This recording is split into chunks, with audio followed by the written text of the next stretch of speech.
He loved to cook, and he loved to rap in the shower.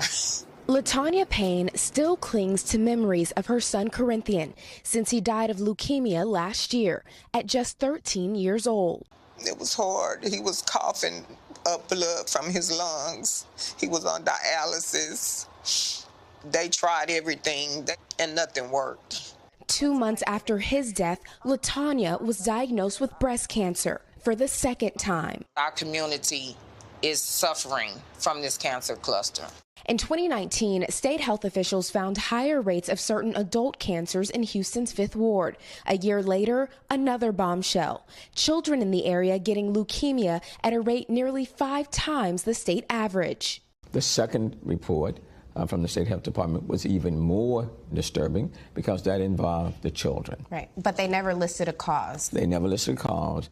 For years, the historically Black and Latino community has blamed the higher rates of cancer on the rail yard, now owned by Union Pacific, which sits blocks from many homes.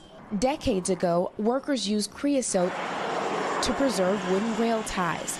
That site shut down in 1984, but the chemical, believed by the CDC to cause cancer, leaked into the soil and groundwater, remaining under more than 100 homes and businesses, according to the Texas Department of State Health Services. Is this environmental racism? Yes. Should it be occurring in any community? No. Union Pacific declined NBC's request for an interview, but says over the past 25 years, they've implemented remediation efforts in the area, including installing more than 120 wells, removing impacted soil, and monitoring groundwater. This house here, Mr. Don, he died from cancer. This lady here, her husband died from cancer. Sandra Edwards lost her grandfather to bone cancer a decade ago.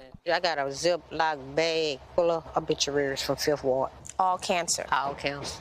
Edwards is a community activist. Why stay? I have nowhere else to go. This is what I can afford. And my family worked hard to keep this house. In September, a significant discovery. The Houston Health Department finding another likely carcinogen in the area, dioxin, this time on the soil's surface. The fact that we're finding dioxin in the surface soil where residents can be exposed to it is what's so alarming.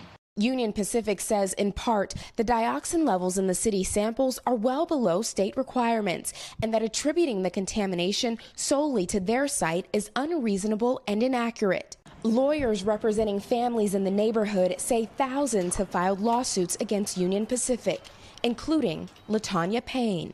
Like, compensation is not going to remove the crying at night, but the justice is when the ones at hand are held accountable. Priscilla Thompson, NBC News, Houston. Thanks for watching our YouTube channel. Follow today's top stories and breaking news by downloading the NBC News app.